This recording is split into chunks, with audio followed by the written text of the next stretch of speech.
बिस्मिल्लाहिर्रहमानिर्रहीम। अस्सलाम वालेकुम। पाकिस्तान, चीन, रूस, ईरान और तुर्की का जो नया ब्लॉक है, इसके बारे में हम आपसे वक्तन फ़वक्तन बात करते रहते हैं और कुछ लोग इस पर यकीन रखते हैं, बल्कि ज़्यादातर लोग इस पर यकीन रखते हैं, लेकिन कुछ लोग इस पर एतराज़ भी उठाते हैं। तो हम आपको ये बताना चाहते हैं कि ये ब्लॉक बन नहीं रहा, ये ब्लॉक बन चुका है, लेकिन सिर्फ अनाउंस होना बाकी है। अनकरीब फैटफ में पाकिस्तान का फैसला होने वाला है और पाकिस्तान 27 के 27 पॉइंट्स मुकम्मल कर चुका है, लेकिन भारत दिन रात लॉबिंग कर रहा है पाकिस्तान के खिलाफ कि किसी तरीके से पाकिस्तान का नाम ब्लैक लिस्ट में डाल दिया जाए, और अगर नहीं तो पाकिस्तान का नाम ग्रे लिस्ट में ही रहे। तो पाकिस्तान से पहले तुर्की आवाज उठाता है कि ये भारत जो लॉबिंग कर रहा है, ये फैटफ के कवानीन की खिलाफ वर्जी है, ये गैर कानूनी है। इसी तरह कश्मीर का कोई मामला होता है तो पाकिस्तान से पहले तुर्की आवाज़ उठाता है। सऊदी अरब पाकिस्तान पर दबाव डालने की कोशिश करता है, पाकिस्तान को ब्लैकमेल करने की कोशिश करता है, तो चीन सऊदी अरब से तेल लेना बंद कर देता है। और जब सऊदी अरब के अमेरिका से भी ताल्लुकात ख़राब हो जाते हैं तो सऊदी वज़ीर ख़ारजा जब रूस का दौरा करते हैं तो रूस के वज़ीर ख़ारजा सऊदी वज़ीर ख़ारजा को पैगाम देते हैं कि रूस की तरफ दोस्ती का रास्ता वाशिंगटन से नहीं, इस्लामाबाद और बीजिंग से होकर आता है। तो अगर इस सब के बाद, और ऐसी कई मिसालें हैं, हम आपको वीडियोस में बताते रहते हैं, और इस सब के बाद भी आपको यकीन नहीं आता कि यह ब्लॉक बन चुका है, तो आज की हमारी वीडियो देखकर आपको जरूर यकीन आ जाएगा। चीन और रूस का यह मानना है कि अगर अमेरिका की कमर तोड़नी है तो खित्ते में जो अमेरिका के इत्तेहादी हैं, इनकी कमर तोड़नी होगी, इनको बिल्कुल जीरो कर देना होगा। और वो दो बड़े इत्तेहादी, एक सऊदी अरब जिससे अमेरिका खुद ही ताल्लुकात खराब कर चुका है, और दूसरा भारत।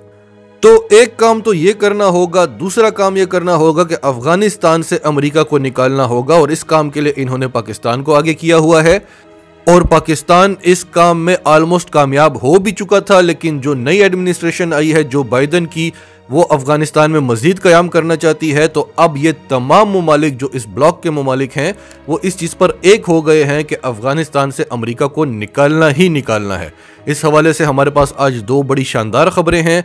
और फिर भारत को खित्ते में अकेला करने के लिए, भारत को बिल्कुल जीरो पर लाने के लिए पाकिस्तान, चीन और रूस कैसे मिलकर काम कर रहे हैं, कैसे ईरान को, श्रीलंका को और नेपाल को इस्तेमाल किया जा रहा है। तो डिटेल्स में जाते हैं। उससे पहले अगर अभी तक आपने हमारा चैनल सच टीवी सब्सक्राइब नहीं किया तो इसे अभी सब्सक्राइब करें और बेल आइकन पर क्लिक करें ताकि हमारी आने वाली वीडियोस आपको वक्त पर मिलती रहें। अमेरिका का कहना है कि अफगान तालिबान मुआहदे पर पूरा नहीं उतर रहे और अफगानिस्तान में कशीदगी कम नहीं हो रही। हालांकि अमेरिका बड़ी अच्छी तरह से जानता है कि इस सब के पीछे तालिबान नहीं बल्कि भारत और अफगान हुकूमत का हाथ है, क्योंकि अगर अमेरिकी अफवाज का यहाँ से इनखला हो जाएगा तो भारत और अफगान हुकूमत की अफगानिस्तान की सरजमीन पर मौत हो जाएगी। नेटो ममालिक की एक मीटिंग हो रही है जिसमें यह फैसला किया जाएगा कि क्या अमेरिका को और नेटो फोर्सेस को अफगानिस्तान में मजीद कयाम करना चाहिए या नहीं। और नेटो के सरबराह ने भी कहा है कि अभी हम अफगानिस्तान को नहीं छोड़ेंगे, जब सही वक्त आएगा तो छोड़ देंगे। तो कल अफगान तालिबान ने अमेरिका को एक खत लिखा और उन्हें कहा कि आप आग से खेल रहे हैं, और अगर आपने 1 मई तक यहाँ से मुकम्मल तौर पर इनखला नहीं किया और मुआहदे को तोड़ दिया तो उसके बाद अमेरिकी अफवाज और नेटो फोर्सेस के साथ जो होगा उसकी जिम्मेदारी उस पर होगी जिसने ये फैसला किया होगा कि अफगानिस्तान में मजीद कयाम करना है। उसके बाद आज बड़ी पेशरफ्त क्या हुई कि न्यूजीलैंड ने कह दिया कि अगर अमेरिका ने या नेटो फोर्सेस ने यहाँ पर रुकने का फैसला किया भी तो न्यूजीलैंड नहीं रुकेगा, जिस पर अफगान तालिबान ने न्यूजीलैंड का शुक्रिया अदा किया। उसके बाद जो आज की पहली खबर है वो ये है कि आज अफगानिस्तान से अहमद वली मसूद ने पाकिस्तान का दौरा किया, वज़ीर आज़म इमरान खान से मुलाकात की, साथ में DGISI जनरल फैज हमीद भी थे। इस मुलाकात में इमरान खान ने एक बात क्लियर कर दी कि अगर अमेरिका यहाँ पर जंग चाहता है तो पाकिस्तान अमेरिका का साथ कभी नहीं देगा, और अगर अमेरिका अमन चाहता है तो हम अमेरिका का साथ ज़रूर देंगे।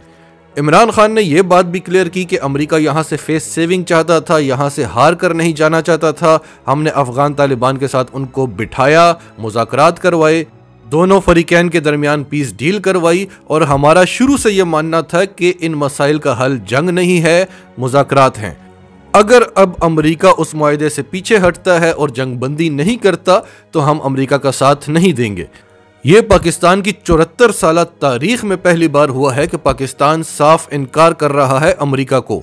इससे पहले वज़ीर आज़म के कौमी मुशीर डॉक्टर मोईद यूसुफ भी पाकिस्तान की तरफ से सरकारी बयान दे चुके हैं कि अब पाकिस्तान जंग का हिस्सा नहीं बनेगा और पाकिस्तान अफगान बॉर्डर जो है ये रेड लाइन है। रेड लाइन का मतलब है ना यहाँ से आपको कुछ मिलेगा, ना ये आप ये लाइन क्रॉस कर सकते हैं। अब इस लाइन के ऊपर जंग कोई भी नहीं ला सकता, ये डॉक्टर मोईद यूसुफ का कहना था।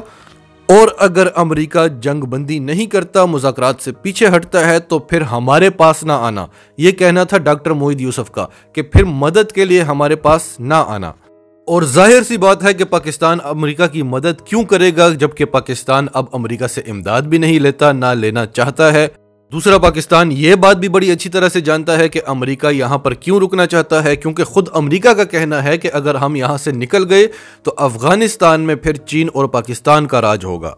उनको नजर आ रहा है कि भारत इस काबिल नहीं है कि यहाँ पर उनके जाने के बाद अपने कदम जमा सके। तो अमेरिका चाहता है कि वो अफगानिस्तान में बैठकर चीन को तोड़ सके, सी पैक को तोड़ सके, भारत को मजबूत कर सके और पाकिस्तान यहाँ पर नेटो कंटेनर्स को रास्ता दे, अमेरिकी फौज की मदद करे, उनकी जानें बचाए। तो अब ये वो पाकिस्तान नहीं है, यहाँ पर वो हुक्मरान नहीं है। अब वो हुक्मरान है जो अपनी जानें दे सकते हैं लेकिन पाकिस्तान पर आंच नहीं आने देंगे।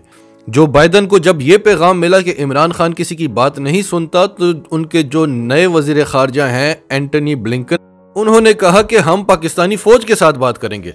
उनको ये नहीं पता कि इस वक्त मिलिट्री और सिविल क़यादत एक हैं जो सिर्फ और सिर्फ पाकिस्तान की बात करते हैं, नेशनल इंटरेस्ट की बात करते हैं। ये नहीं कि अमेरिका को खुश करना है, भारत को खुश करना है, अपनी जेबें भरनी हैं।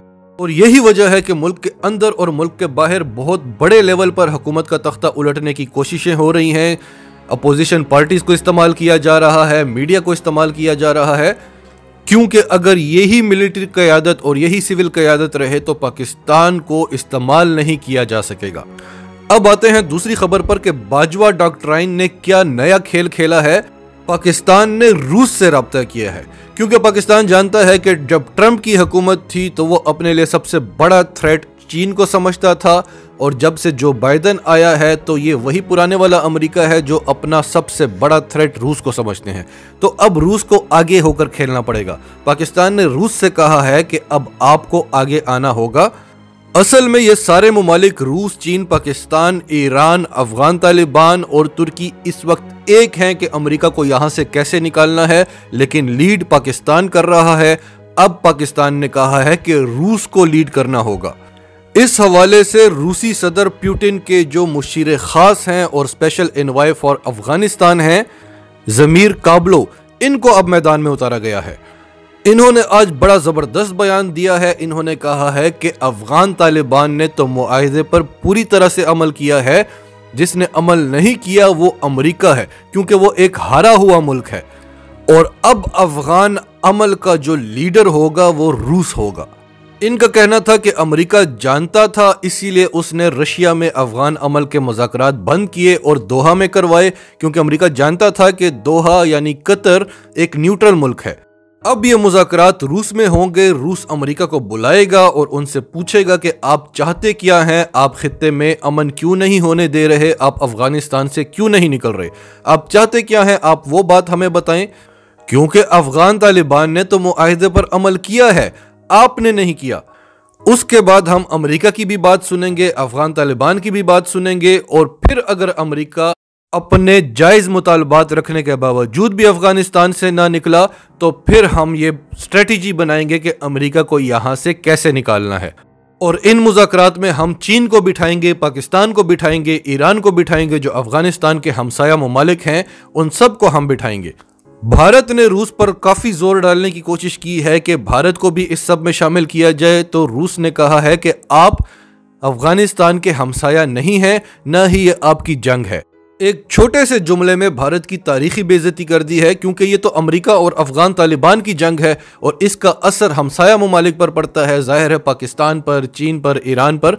आपका तो कोई काम ही नहीं है यहाँ पर। फिर जमीर कोबलोव का ये भी कहना था कि क्योंकि अफगानिस्तान में ज़्यादातर कब्जा, तकरीबन 80% इलाके पर अफगान तालिबान का कब्जा है, अशरफ गनी की हुकूमत बिल्कुल महदूद होकर रह गई है, तो हम चाहते हैं कि एक मुस्तनिद हुकूमत बने अफगान तालिबान की, जो प्रॉपर हुकूमत हो, जो अफगानिस्तान को लीड करे।